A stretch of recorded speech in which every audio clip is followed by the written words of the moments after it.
such a phenomenal football player. This one is for John.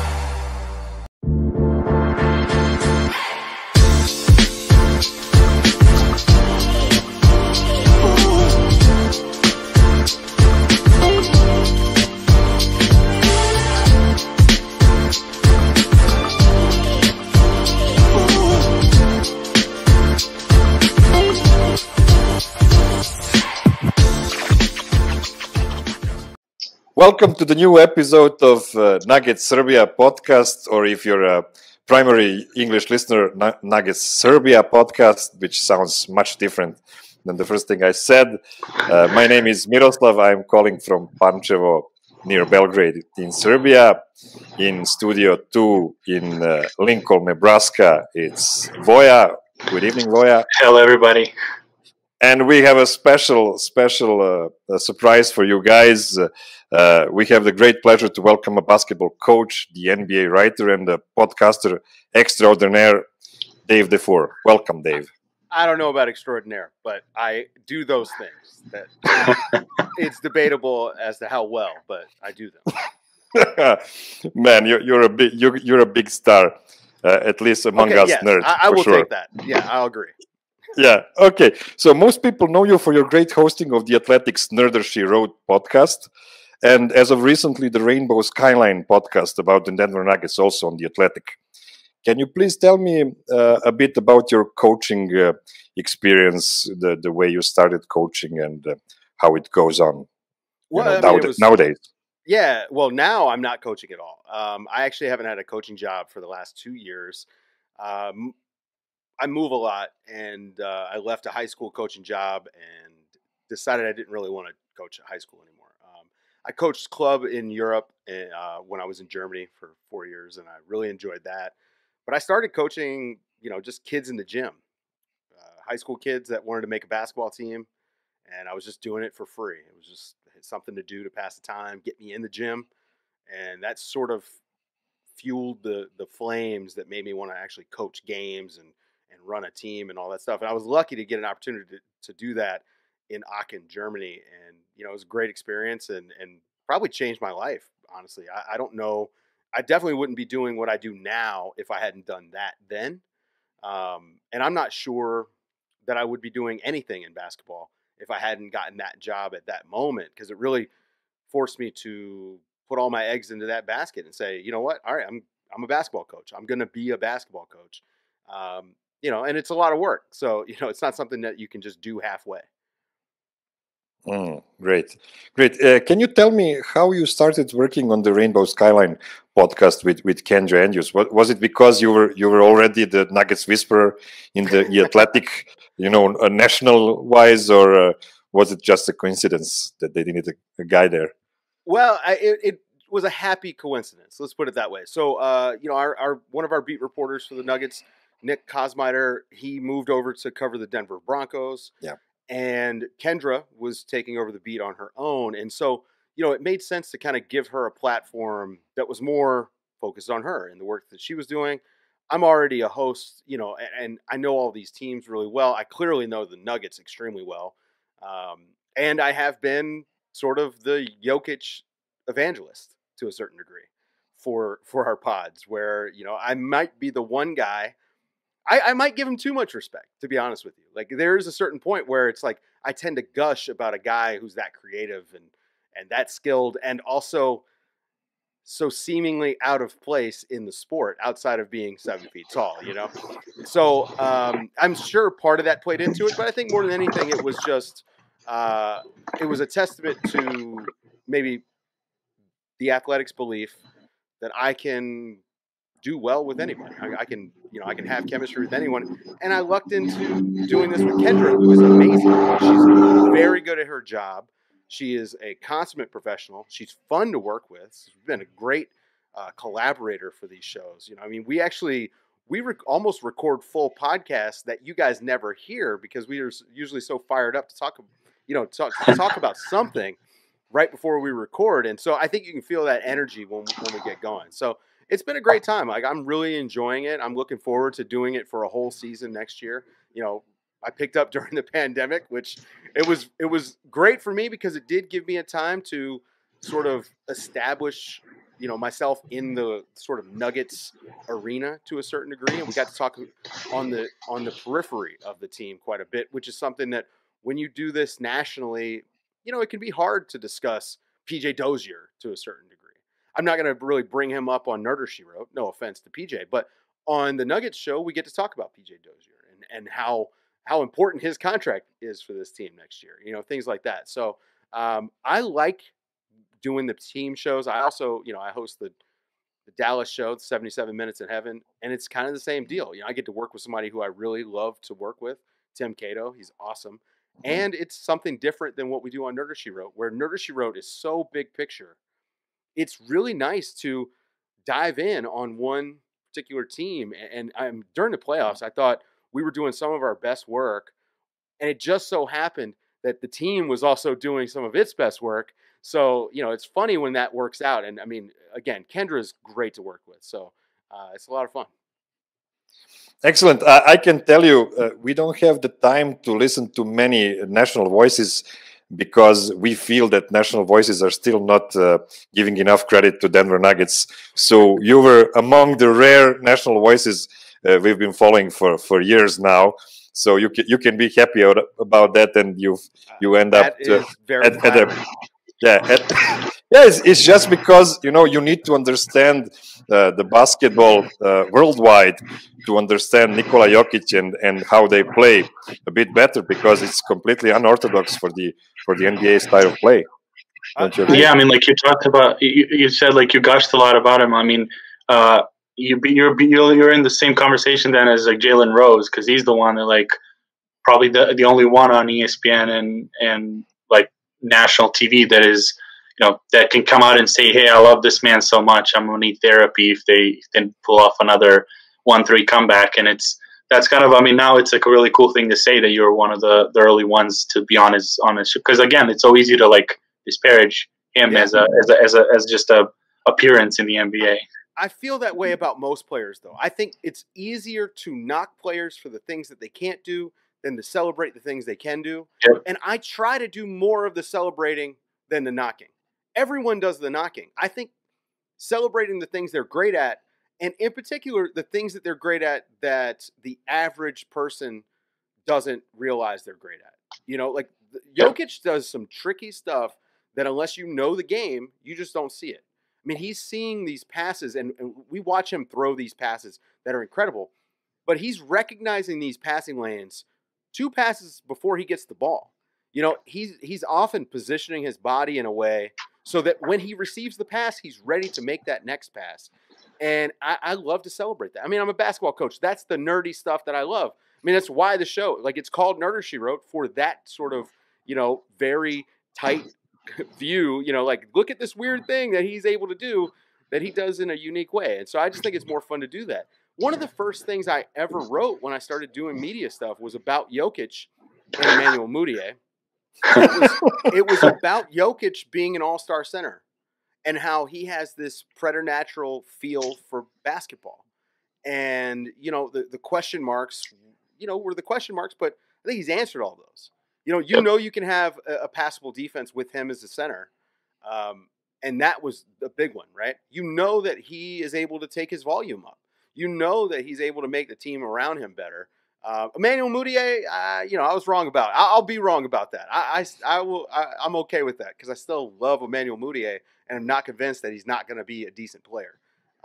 But it was literally one of the first things I wrote. And so, you guys all know Adam Mares, my good buddy. He and I bonded over Jokic initially because he's been high on Jokic since he saw him, as he'll recount anytime he gets a chance. I saw him at Summer League for the first time, and he was just like starry-eyed over Jokic. So, that was the start of it. Is I wrote that thing about Jokic and had a chance to really dig into the film of him from his first season. And, all the signs were there for anybody who was willing to look. The guy is a point guard. Quit treating him as a center. You treat him as a point guard and watch how that offense improves when he touches the ball. It's very easy to find all the bright spots. I wanted to ask you. Yeah, Yeah, just one thing. I wanted to ask you about those angles of how he put his body into right position to make a correct pass every time. Do you think this is something that he was able to learn from somebody, or do you think it just comes naturally? Now, I know he worked with the center whisperer over there, and so I'm sure that helps, right? Like, and being able to work and learn from other big men, people who are your size and sort of have your skill set. I mean, even Boban is a pretty good passer. You watch those guys, those Serbian centers that are coming through the same program, they all have pretty good vision. But I think the way that he does it is so unconventional, but it works. And what I'm guessing is he just did it his way. They found out this guy has even more feel than the other guys who are really good at passing, and they just let him do it. And so him being unconventional, you guys have all played you've played basketball before, right? You ever play against a lefty and you hadn't played against a lefty for a while, and he's kind of fools you, right? It's because it's untraditional, it's unconventional. And I think that Jokic, like a large part of his success, yes, he's amazing at this stuff, but the way he does it is so unique that it's harder to guard. I mean, this is how he, and it doesn't hurt that he's got great chemistry with his teammates, and they trust him enough to cut hard, and they know they're going to get the ball. So it's very synergistic, but it starts with him just being so unorthodox that teams don't know where the pass is going to come from. And I'm guessing that his coaches, instead of trying to coach the creativity out of him, which happens a lot, they embraced it and really told him to just, let it fly.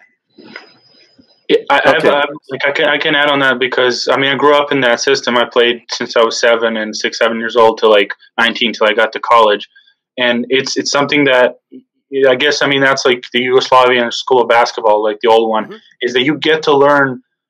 When it's good coaches, they don't fit you into a box right at you're 7 years or 10 years old. You're not, if you're 6 feet tall at like elementary school, you don't get forced to be center at that age. You get to learn every aspect of the game.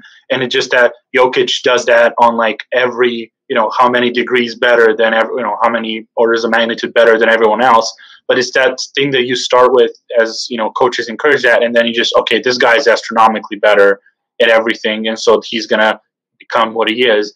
But that's what you said. Boban, a lot of our centers, like Radulica was a great in Olympics. Like you start, obviously, and you have Miloš Teodosic at the guard position that is like a magician, and Jokic is on that level. But that's something that's like it's just how I think our school of basketball is in Europe. A lot of it in Europe in general, it's art, and that's allowed, and it's not. He wasn't fit in a box of okay, you have to just be a post up guy, and because you're taller than everyone else, you're gonna just dunk on people, and you're gonna limit it. So I think that's kind of what confuses people here is that just that different system of how kids grow up, and because you're coaching and you're entrenched in basketball, that's the nerdy stuff that you talked about, the positioning, and that I like when I was, when you see him first few times and he throws that off the bounce with the little spin between the guys. Yeah, and regular fans are gonna be like, oh, it's a cool, like, oh, got the pass, and you don't even understand how it's like a quarterback throwing his receiver wide open in the NFL, and it's just poetic, and that's why I think, and because then you say what his the deficiencies in other ways, people it's so easier to just trash and like downgrade people, and with him it's just beautiful, and I think because because where he comes from.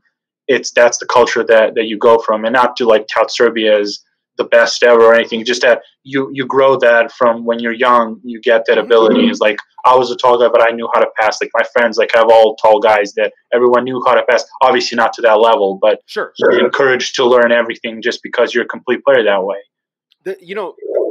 Coaching a team in Europe, I got to take from them a lot of the stuff that I thought was worthwhile. One of the things that is extremely worthwhile is that. The club that I coached at, a lot of their individual skill work was passing. So you were learning to make plays with the ball, not with the ball in your hands. And so I think that helps too. All these guys are coming out, they know to look up. Think about Lonzo Ball and how special he seemed because he was constantly looking up the court like LeBron James and Kevin Love. Well, all these guys coming out of Europe, minus Mario Hezonja, are doing it, right? Yeah, And by the way, still love Hezonja because I love a good, confident guy. But I know what you mean. Yeah.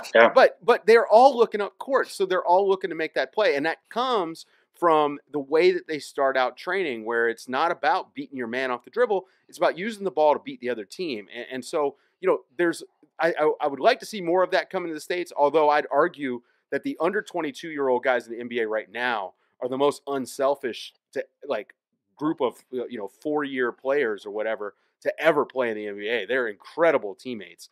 You can see that with the way they pass. I mean, Trae Young, we talk about how much he shoots and how much he dominates the ball, but I mean, that guy has a Jokic-like ability to make passes and make plays for guys. He doesn't have the same size, so I don't think it looks as easy, and it may not be as flashy because, again, the size really helps Jokic there. But he does have amazing passing ability. And, you mentioned that little cut pass that Jokic likes to throw. I also like to throw that pass because I like to get those passes. Because when you're cutting to the basket, it's great when that ball is actually coming to you, right? It's an easier ball to catch and go straight to the hoop. And for jump shooters, if he's throwing that cut pass and it's coming toward you, the laces are spinning the way you want to catch it. And that's another thing that he's great at. LeBron's also great at passing to shooters, in a way that they don't have to be right in the basket. Exactly. And so, it's that kind of stuff that really makes Jokic such a joy to watch. I think he's one of the greatest of all time at passing. And I mean, you mentioned Milos Teodosic. That's one of my 5 or 6 favorite basketball players ever to watch. Oh my God. My list is insane because it's like Manu, Boris Diaw. I mean, it's all these guys who are creative at making their teammates better. And so, I think putting Jokic in the same category as a Teodosic, I mean, that's high praise, and I don't disagree with it. Yeah, and I mean, that's the thing. Always, people fight about, always you're the best passing big, and it's like I don't think it should be even discussed as a best passing big. It should be discussed as the best passer, period. Just from flair and style, and I mean, and then you said about looking up. Sorry, Miroslav, I just gotta this is really fascinating because because the coaching drills and stuff. For a lot of things that you you remember as you're passing through that training regimen through in Serbia is a lot of pickup 5-on-5 without a dribble that you have to So we used to remember our coaches. He used to make us do pick and roll without a dribble, just with pivoting to get an advantage, and it worked. You can do that even with a couple of pivots. That and then a lot of those drills of throwing the ball off the backboard and then you catch it on a rebound, and first thing you do is you hide it, obviously, turn around and look, and then usually it's a warm-up drill where it's people in pairs. You throw it off the backboard, the other guy runs, and you try to you do the baseball pass, and that's just something that gets ingrained, and it's not an accident that a lot of these guys do that, and it's really awesome to see just more and more now it's Pokuševski's talked about as the next guy, that kind of stuff is I love to see that because they're the guys that it's not just a solo one trick pony. It's that people are getting noticed that we're getting talent out there that's they're basketball players. Yeah, exactly. They're basketball players, and this is the thing, and people are picking up on this. Is that Europe used to create guys who were considered finesse guys? All right, this is not true. These were the guys who made it to the States, which were few. And now I think the world is starting to see, when you look at the league and it's almost 25% foreign players, right? The world is starting to see, no, they had basketball players. Drazen is the name that everyone thinks of when they think of the Balkans. And Drazen was amazing. I loved Drazen as a kid because, I mean, a guy with that much confidence. Again, I love Mario Hezonja. Drazen, Hezonja has that Drazen confidence. He doesn't have the skill. and so, but when you think about Drazen, that guy was a complete basketball player. And they were so few and far between, or they were coming over, Sabonis came over. It was still really good, but it was old. Yeah. And so many of the guys come over, Teodosic coming over at the age that he did, where athletically, and let's be honest, maybe from a training perspective as well, he wasn't up to snuff necessarily for the NBA. But then you watch him out there just doing stuff, and it's oh, no. If this guy had been in the NBA the whole time, maybe he's one of the greatest point guards ever. And it's because of that feel of the game, and because, in particular in Serbia, I think you guys are doing a great job of creating basketball players. Thank you. It's not the two of us, but some No, it's some you. of the I'm other giving guys. you guys all the credit. The Serbian delegation. But tell me, All the do you have how to say knowledge on Pokuševski? You just smiled when Voja mentioned him. Yeah, I have watched a lot of film of Pokuševski, and man, there are like two guys in this draft that I think are going way too low, and he's one of them. He just looks like he could be a star. I mean, everything about him. I mean, the feel. At worst, he's a rotation guy. At worst, Yeah. and you just watch him play, and at his age, and clearly there's some concerns about his body or whatever. I mean, but he's 17 or maybe just turned 18. I mean, he's young, so I think it'd be worth a flyer. I would be shocked actually if he drops below 12. I think he looks like a really good basketball player, and that back to your point, he can just do so many things. The passing, his defense is good. Like, he moves his feet well. He can shoot. He's got a great shot. Nothing about him seems mechanical. It's one of my issues with Avdia is that he's really got talent, but it just feels too mechanical. And I don't know in the NBA if you can get away with that. I think that's part of why when we look at prospects, you can see a guy who was fantastic in college basketball, a 30-point-a-game scorer. The NBA might not necessarily be interested in him because of how that translates. And I think being mechanical can get you a certain level of success, especially in lesser leagues. But when you get to the NBA, you got to be a little bit more unpredictable. Okay, so we've heard very nice things about Jokic and about Yugoslav basketball, but now I want to get into something ugly, if we can. Can you tell me what about the Nuggets play makes you mad the most when you watch them? Are there any things that you really hate in their, how to say, usual stuff they do game to game? From coaching perspective, for sure. I think Mike Malone's a really good coach. I think we saw him coach great basketball with a limited roster. I mean, remember, no Will Barton, Gary Harris coming back from injury, so like the chemistry wasn't there. And what they were able to accomplish, I thought that they kind of maxed out what should be expected of them this year. I mean, making the Western Conference Finals is a big deal. I don't think you could come up with another scenario that plays out better than what they did this year, right? So really, it's hard to criticize what they've done. I would argue, too much Plumlee, but I say that every day, right? Like, any Plumlee is almost too much Plumlee. And so, I expect them to upgrade there at the backup center. They may upgrade by downgrading. They may get a guy who's more of a defensive specialist. We've thrown out on the show that Paul Millsap should just be the backup center, and then maybe you get another guy who's bigger just in case you need it. But that's it's all stuff that was in the limitations of the roster.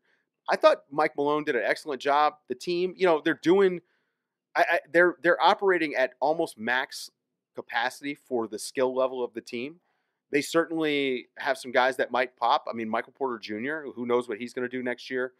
Bol is extremely intriguing. The team is high on both of those guys. So, I expect to see him, especially with this short turnaround we're about to see. But overall, man, I think that the criticisms of the team are clearly the defensive stuff. But as we discussed, this team showed that it can defend. It showed it in the playoffs. The issue came when Jokic wasn't being aggressive and Jamal Murray wasn't hot offensively. So how do you come up with a way when you've got one of the greatest offensive centers I've ever seen, and Jamal Murray, who, if he plays at like he did in the playoffs at his ceiling, it looks like a perennial all-star type of guy. Now, how do you fill around that? I think Jeremy Grant, what we saw in that Lakers series, that's what we need next year. We need an attacking Jeremy Grant from the wing. Can he score 18 to 20 a game? Possibly. He clearly is ready for it. He did it in the playoffs. He did it against the Lakers.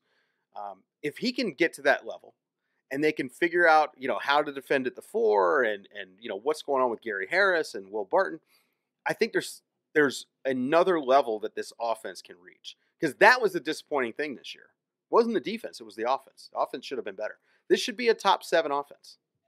And you didn't mention Michael Porter Jr. yet. Oh no, I did with Bol, but we don't know what he is. I know what he is defensively, and what I'll give him credit for is he sucks at defense, but it's not because he's not trying hard. The effort level is there. It's the IQ isn't there yet, and who knows if he'll get it. The feel is really bad, but if he can put up 25 a night, you live with it, right? He's hard to hunt in the regular season, and you can work around it by the time you get to the playoffs. He's a great rebounder.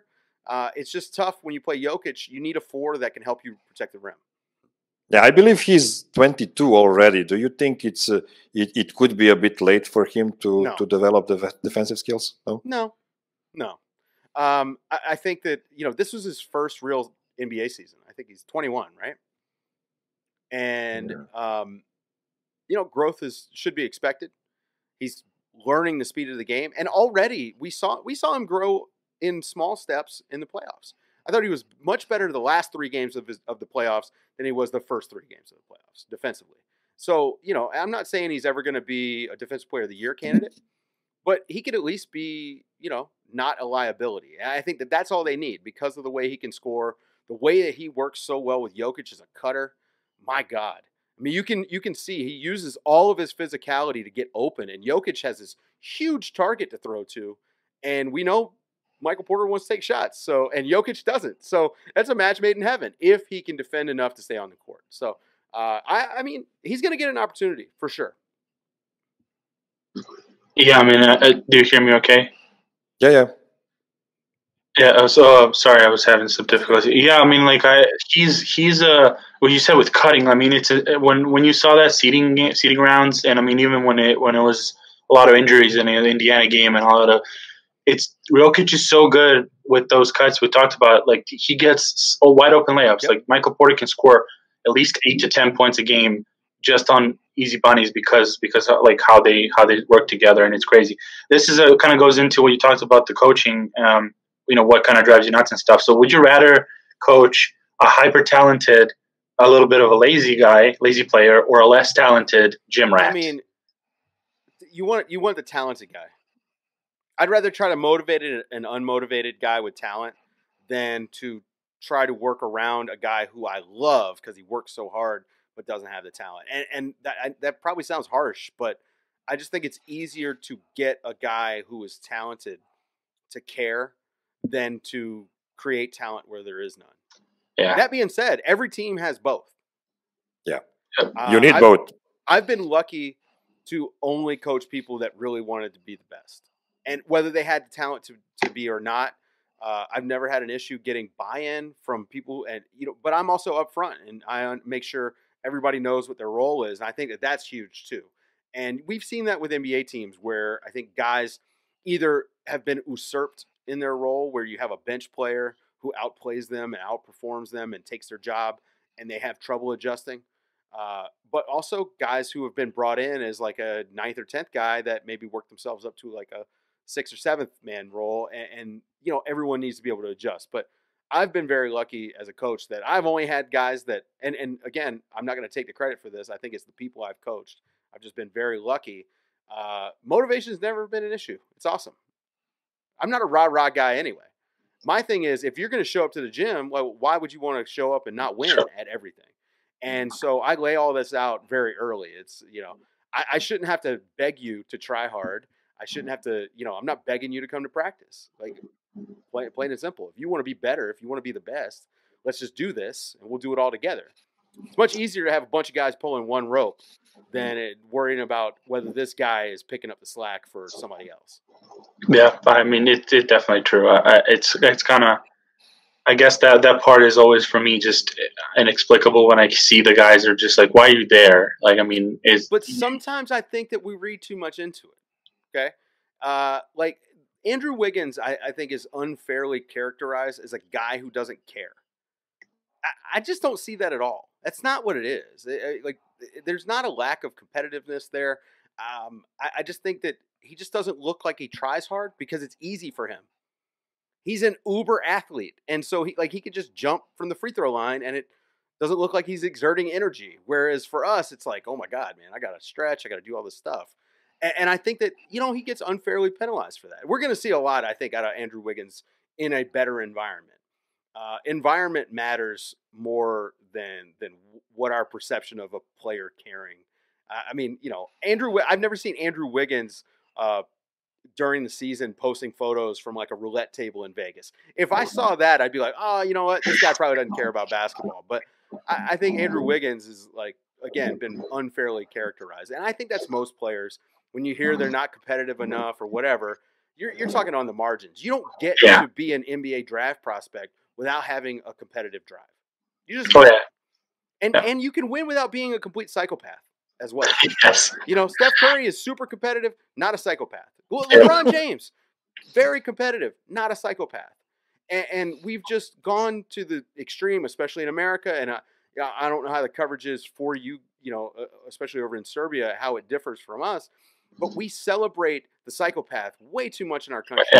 In particular, I mean, politics, but business, the crazy CEO, he doesn't sleep. He's not, now they're not eating food. They're drinking gruel or whatever, because, I got to maximize my efficiency and all this other bullshit. Sorry, I don't know if I can curse on here, but I'm going to. You're fine. Fine. And that has bled into sports. Maybe it bled out of sports where people were just looking for excuses, calling guys soft because they get injured and can't play with a broken kneecap or whatever the hell it is. So, like, I think typically when we start trying to play, armchair psychologist, is when we really go out of the realm of sports and talking about what people actually can do, what we think they might be able to do, and into this other, I might as well pull out a cauldron and start, making a witch's brew because I'm just bullshitting at this point.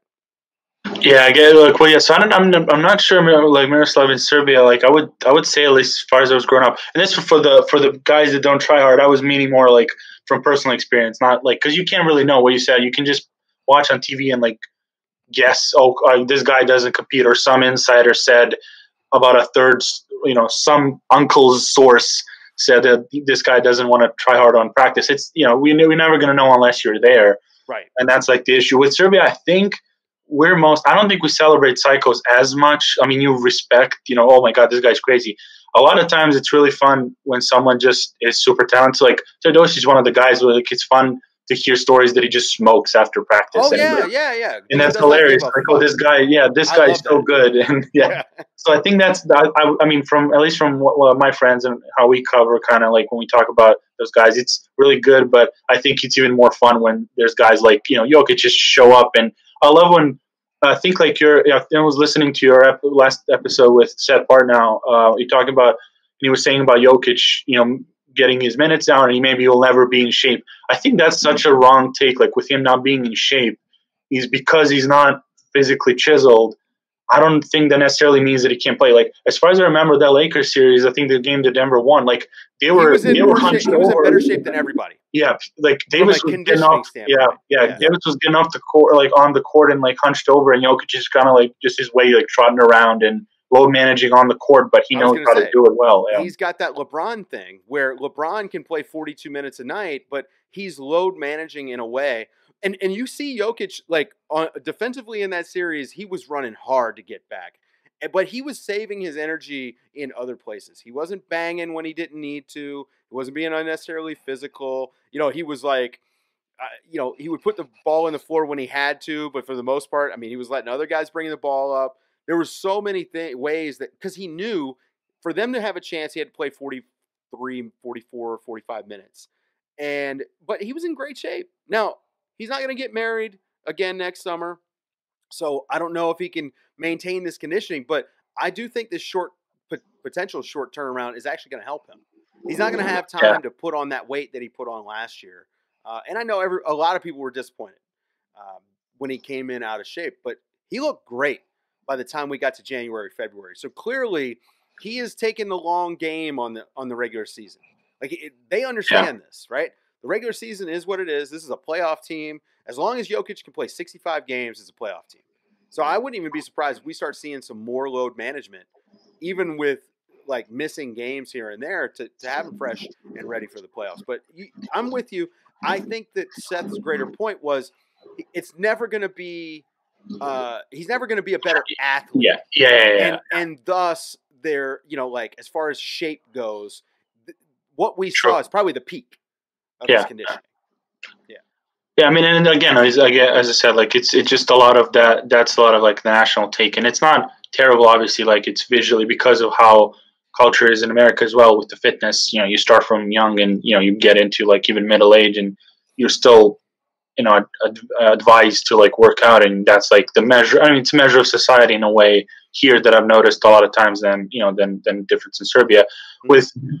He also had like I was always like because I'm kind of like I love the guy and like I always am the one to just defend a lot of maybe even over defend in a lot of cases. In this way, it was like the national team thing was kind of a disappointing end to the World Cup, and I can see like also psychologically where you can just kind of go down on yourself and especially with him, he was one of the youngest, and he was from him it was a lot was expected of him, especially after not playing a couple of years before and getting a lot of flack like he was getting.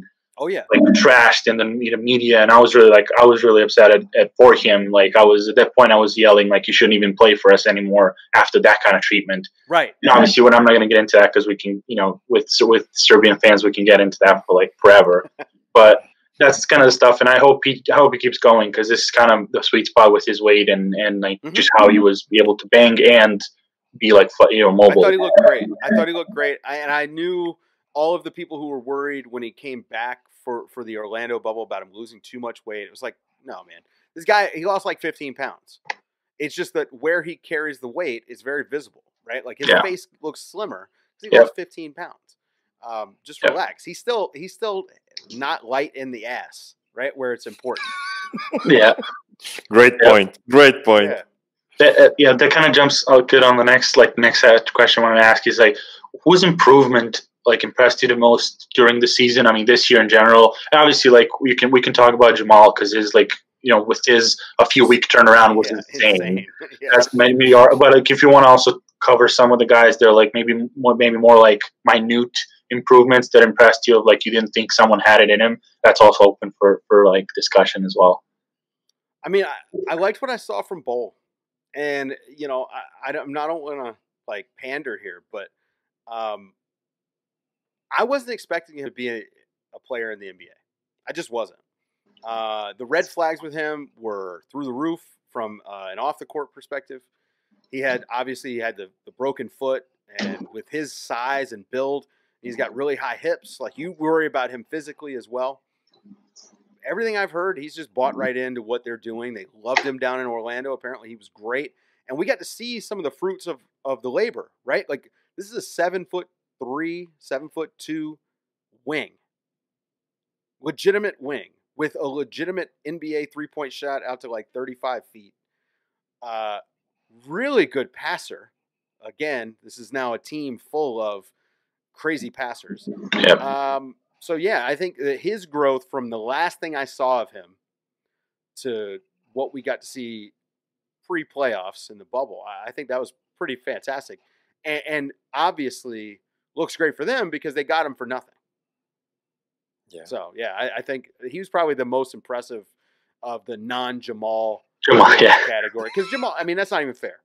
Jamal, what we know about Jamal Murray is that guy is a 16-game player. When the playoffs start, he hits another level. When the pressure goes up, he hits another level. And it's so hard to even discuss those guys, I think, to a certain degree. Yeah. Because you could call him, he's an above-average point guard in the regular season. Whatever the hell he was during the playoffs was something else. Yeah.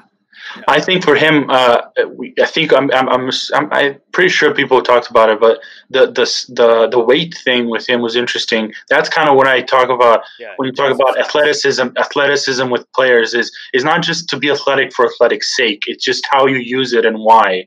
So he built up. Like I saw the highlights from last year's Portland series, for example. He was slim. Like it was crazy how different. And with him, apparently, he might have put on 10 pounds. Yeah, he said I think was 13, which is crazy. I mean, for that period, and it wasn't just putting on just to put on pounds. Like with him, it was a lot of like finishing in traffic, which he had an issue with. Not that only he was missing those fallaways, it's just that he would also fall down, and then you're 5-on-4 in the back end. He was he switched it around, and post hiatus, he was actually creating the contact, which as a guy going to the hoop, when you create contact, you create space because you move the defender back versus the other way, when the defender gets to get into your body and now all of a sudden you're taking a shot going away from the rim. And that kind of stuff, those little details, again, good call. Those little details are the difference between Steph Curry, right? Yep. And what Jamal Murray was doing. Yeah. It's people concentrate way too much on Steph's 3-point shooting, and they don't think enough about what he does with his strength, especially going to the basket, finishing it inside. And so when they're comparing Jamal, they're only thinking about that 3-ball. Jamal clearly watched Steph Curry tape and said, all right, I have got to get stronger because I need to be able to do what he's able to do. And I mean, he was shit. I mean, there's some of those layups that he was able to make, like the 360 layup, he couldn't have made that 10 to 15 pounds lighter. He's not making that. So yeah, and it's just the people. It's again with the minutia. Is he creates contact, and because of that, he's in full balance. He has full control of his body and how he finishes. And again, he doesn't fall down and then doesn't create other deficiencies. And again, with all that strength, his 3-point shots, it's way easier if you have upper body strength that he has now to take off those shots. About the lower body. Yeah, right? But I mean, I know he looks bigger up top, but I'm pretty sure that he got stronger in his legs. Oh yeah. Well, for sure. I mean, that. I'm talking about just the details of he also when he has that to take, because he was a lot of his threes. I mean, probably remember for sure is that last year, and when he was missing, a lot of them were going front rim, and it usually means a lot of leg deficiencies and pulling up, and especially with his kind of arm mechanics for the shot, he has a kind of a flatter release, a little lower than maybe on top of his head. So that also, I think, with increasing the strength, also improved in he can do it from a pull up more easily because he has that strength of. Which I think that's why I think he can, if he keeps that going. That's why his fadeaway game improved, right? Exactly. We saw that. Some of the shit he was hitting in the playoffs, it was just absurd. When he was going back and forth with Donovan Mitchell, and neither guy could miss, right? And, I mean, just he was spin around, fade away. He didn't have the strength for that. Yeah, exactly. Okay, so the NBA season is coming really fast. It appears so in 8 weeks, 7 weeks, something like that. So we are going into very short free agent season. The draft is coming really fast. Some of the front offices could be a bit more conservative than in the other years because of the short timelines, and especially Tim Connolly led front office who was always conservative in past years. Imagine if Denver would just bring everybody back for another year. What would you say their chances are for the championship next year? I mean, I think it's a top 4 seed in the East. It's pretty apparent that this is one of the top 4 or 5 teams not in the East, in the West. Sorry. West, yeah. It's pretty clear it's one of the best 4 or 5 teams in the West. Obviously, you got to take the Clippers and the Lakers. I'll add the Warriors to that mix, just based on paper. But I think Denver's right there in that conversation. I'd even maybe have them slightly above Houston, just because Houston's so in flux right now. They're not going to have a GM. We don't even know who the coach is. Who knows what that team's going to look like, because I'm sure there's about to be a fire sale. I just, I think the Nuggets should be Western Conference Finals favorites to a certain degree. They were 1 game away last season. They made the conference finals this year. I'm not sure what the betting odds are. I don't gamble, but I imagine them making the finals isn't that long of an odd. Clearly, the Lakers are the cream of the crop right now, but the Nuggets showed that they can play with that team, and I think, given a whole season of growth from them, maybe this is more of a toss-up between them in a conference finals. I'm not sure. We'll have to see what the Lakers look like next season. But I think Denver has a good shot at making a finals run. Why not? They're good. They showed they belong. And it's funny because on our show at the trade deadline, we talked about how we all treat Denver like the little brother. And we pat them on the head because we all love that team. They're fun. They're so fun. They're so unique. And we all pat them on the head and say, good job. But you're never going to be able to actually play with the big dogs. And then what do? Well, they make the conference finals. So they keep proving us wrong. I wouldn't be shocked if they were able to do it again next year And potentially, if you get to the conference finals, you got a pretty good shot at making the finals. They should run Excellent. it back. They should run Excellent. it back. Oh yeah. So it's you're not a proponent of making a big shakeup this offseason. I mean, you'd have to be able to get someone like Ben Simmons, who I think would be great there. Marcus Smart would be a nice little shakeup. Add some more offense and some incredible defense. But I think if unless you're doing something that is like that, it's probably not worth making huge changes. You got to bring back Jeremy Grant. You probably should bring back Millsap, if he'll come back cheap. He's going to be in ring hunting mode, so who knows? But you've got the leg up because he's there already. The issue for this team is going to be, are they willing to pay the luxury tax to, which is what it takes to win a title? Are you going to spend the money to actually win the title? And we'll see. I think, like you, a lot of teams are going to approach this offseason much more conservatively than they have in years past, not just because of, the COVID-19 pandemic, but also 2021 free agency, which is stacked. And there are a lot of really good players, including Giannis. Now, I don't know if Denver is in the Giannis sweepstakes. I think they ought to be. I think if I was Anthony Davis, I'd probably call Denver and say, hey, what do you think? I've been saying that all year. I think, they're an Anthony Davis away from being a super team. Yeah. And so when you look at that and you say, okay, well, they've got a pretty good team now. If they could pull something like that off, then for sure do it. But otherwise, no, you keep that team together, use your continuity. You got a great coaching staff, and you run it back next year with your 2 stars anchoring your team. Okay, thank you very much, Dave. Yeah. So after the Lakers series, you were the one that said, right? You tweeted out Anthony Davis is going to look great next to Jamal Murray and Nikola Jokic. That's okay, me. Dave. I like to tease Lakers fans, man. They make it a little too easy sometimes, and they're the first ones to Photoshop. Jokic has probably been photoshopped in a Lakers jersey, I'm sure. And I'm sure that Lakers fans have said, yeah, we could trade Danny Green and KCP, who's not even under contract. We'll trade them straight up for Nikola Jokic. Even deal. But Anthony Davis should sign in Denver. It would be amazing. Oh, yeah. That's a title team. I don't like it, but it is. I mean, that's crazy. Yeah.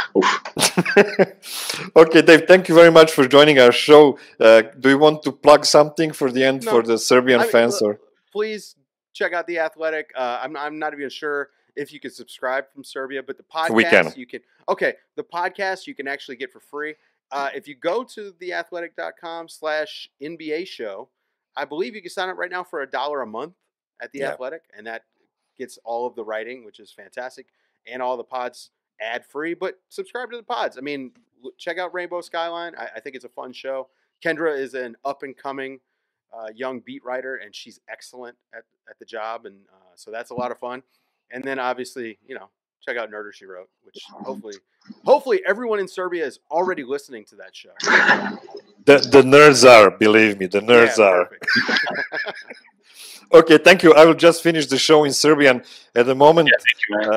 Molim vas, pridružite nam se ponovo sutra uveče, imat ćemo specijalnog gosta na srpskom šovu, pridružit će nam se Edin Avdić sa Arena Sport televizije. Spremite se da mu postavljate pitanja, pošto će emisija ići uživo od 9 sati uveče. Pripremite pitanja, pripremite komentare za Edina, siguran sam da imate svašta da ga pitate. Hvala što ste bili sa nama i vidimo se već sutra. Pozdrav. Ćao. Hvala.